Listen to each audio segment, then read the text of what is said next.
জি বাংলার অন্যতম জনপ্রিয় একটি ধারাবাহিক হলো কার কাছে কই মনের কথা। বর্তমানে ধারাবাহিকে আরও অনেক চরিত্রের সমাবেশ ঘটেছে, আর তাদের ঘিরেই ধারাবাহিকের কাহিনী আবর্তিত হচ্ছে। বর্তমানে ধারাবাহিকে উপস্থিত হয়েছে শতদ্রুর মা।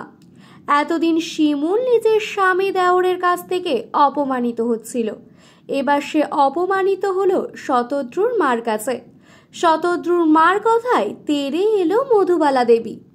যারা ধারাবাহিক দেখেন তারা জানেনই, শিমুলের প্রোগ্রাম শেষ হয়ে যেতেই শতদ্রুর মা শিমুলের সাথে দেখা করতে আসে, তারপর সবার সামনে যাচ্ছে তাই ভাবে অপমান করে। এরপর শিমুল সিদ্ধান্ত নেয় সে শতদ্রুর জীবন থেকে চলে যাবে, আর শতদ্রুকেও সেটা জানায়। শতদ্রুও বলে দিয়েছে সেও আর নিজে থেকে ফিরবে না, কিন্তু শতদ্রু মন থেকে মেনে নিতে পারছে না শিমুলের চলে যাওয়া। শতদ্রুর মা বারবার শতদ্রুকে অন্য মেয়ের কথা বলে, কিন্তু তাও শতদ্রু রাজি হয় না। এরপর শতদ্রুর মা পৌঁছে যায় শিমুলের বাড়ি।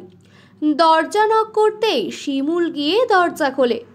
অবাক হয়ে প্রশ্ন করে, কাকিমা এখানে? এটা আমার শ্বশুর বাড়ি। তখন শতদ্রুর মা বলে, তোমার মতো বেহায়া মেয়ের জন্য এখানে আসা দরকার। মধুবালা দেবী বলেন, আপনার যা বলার আছে আমাকে বলুন, ওকে কিছু বলবেন না। এরপর শতদ্রুর মা বলেন, আমার ছেলের মাথা খাচ্ছে, সংসার নষ্ট করছে এই মেয়ের জন্য আমার ছেলে আমার সংসার ছেড়ে দেবে। তুমি শ্বশুর বাড়ির সকলের কাছে ভালো সাজছ, আর বাইরে নোংরামি করছো আমার ছেলের সাথে। আমার ছেলেকে ছাড়ার জন্য তুমি কত টাকা নেবে বলো? আমি সেই টাকাগুলো নিয়ে এসেছি। আমার ছেলের জন্য ভালো মেয়ে দেখেছি, ওই মেয়েটার জন্য আমার ছেলে বিয়েতে রাজি হচ্ছে না। এসব কথা শুনে মধুবালা দেবী বলেন, আপনার এত সাহস কি করে হয়? আপনি বাড়ি বয়ে এসব কথা বলতে এসেছেন?